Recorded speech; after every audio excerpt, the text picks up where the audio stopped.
কাদামাটির ওপর ধান গেঁথে বানানো হয়েছে দুর্গা প্রতিমা। নাটোর শহরের লালবাজার এলাকার রবি সুতম সংঘের পূজা মণ্ডপে শোভা পাচ্ছে এই দৃষ্টিনন্দন দেবী মূর্তি।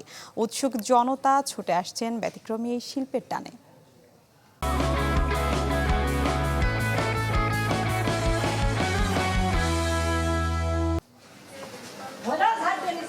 ধানের আবরণে সাজানো দুর্গা দেবী, কাঠখড় আর কাদামাটির অবয়বে গেঁথে দেয়া হয়েছে সোনালী ধান।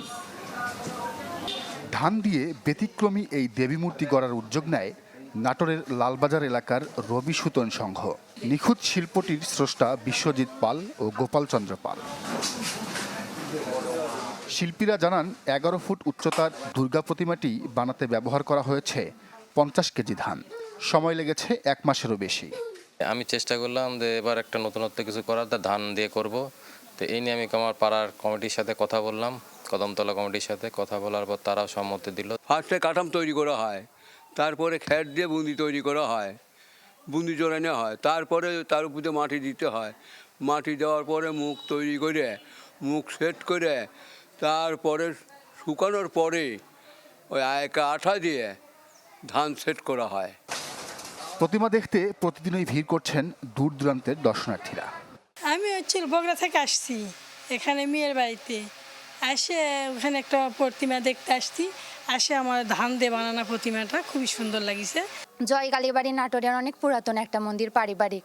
তোমরা এখানে দেখতে আসছি, হঠাৎ শুনলাম এখানে ধান দিয়ে মূর্তি তৈরি করছে, নতুন অভিজ্ঞতা হইলো। আমরা মাঝে মধ্যে যাই দেখতেছি, অনেক দূর দূরান্ত থেকে অনেক লোকজন এসে দেখতেছে।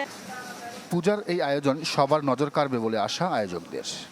এই বছর আমরা সেই জন্য ধান দিয়ে এবার দুর্গা প্রতিমাটা করে সবাইকে একটা নতুনত্ব উপহার বা নতুনত্ব জিনিস দেওয়ার, এবং সবাই যেন দেখে খুব আনন্দ পায়। এই জন্যে আমরা এবার দুর্গা প্রতিমাটা আমরা ধান দিয়ে তৈরি করেছি। দুর্গা প্রতিমাটি গড়তে ব্যয় হয়েছে ১ লাখ টাকা। Desk report, channel 24।